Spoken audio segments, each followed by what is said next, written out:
মঙ্গলবার টানা চতুর্থ দিনের মতো বেইজিংয়ে প্লাবিত হয়েছে শক্তিশালী টাইফুন ডোকসুরির আঘাতে। প্রলয়ঙ্করী টাইফুনের প্রভাবে পানিতে তলিয়ে যাচ্ছে নতুন নতুন এলাকা।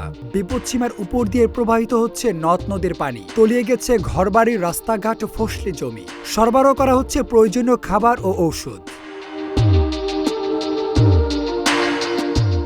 এবার আসি প্রধান খবরে। ভারী বৃষ্টির ফলে প্রবল বন্যায় প্রাণ হারিয়েছেন 11 জন, নিখোঁজ হয়েছেন কমপক্ষে 27 বাসিন্দা। 31,000-এরও বেশি মানুষকে রাজধানী থেকে সরিয়ে নেওয়া হয়েছে। তবে একটা শঙ্কার খবর হলো, আরেকটি টাইফুন খানুন চীনের পূর্ব উপকূলের দিকে এগিয়ে আসছে। আবহাওয়া অধিদপ্তরের তথ্য অনুসারে পুরো জুলাই মাসে যে পরিমাণ বৃষ্টিপাত হওয়ার কথা, গত 40 ঘন্টায় সেটি রেকর্ড করা হয়েছে বেইজিংয়ে। চীনের রাজধানীতে বহাল আছে রেড অ্যালার্ট। ফ্যাংশান ও ম্যানতোগো এলাকায় উদ্বেগজনক হারে বেড়েছে পানির উচ্চতা।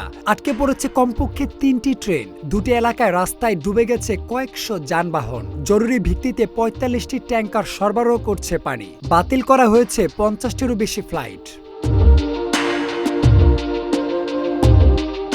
গেল শুক্রবার টাইফুন ডোকসুরির প্রভাবে বেইজিংয়ে শুরু হয়েছে প্রবল ঝড় বৃষ্টি। 2006 সালে টাইফুন সাওমি আঘাত আনার পর ডোকসুরির চীনের সবচেয়ে শক্তিশালী ঝড়। এর আগে বেইজিংয়ের নিকটবর্তীর সবচেয়ে শক্তিশালী ঝড়টি ছিল 1972 সালের রিটা। সাম্প্রতিক চীনের ইতিহাসের সবচেয়ে মারাত্মক এবং ধ্বংসাত্মক বন্যা ছিল 1998 সালে। ওই সময় 4150 জনের মৃত্যু হয়েছিল। 2021 সালে হেনানের কেন্দ্রীয় প্রদেশে বন্যায় 300 জনেরও বেশি লোকের মৃত্যু হয়। ওই বছরের 20 জুলাই রেকর্ড বৃষ্টিপাতের ফলে প্রাদেশিক রাজধানী ঝংজু প্লাবিত হয়েছিল। মাহাদি হাসান, নিউজ ফ্ল্যাশ 71।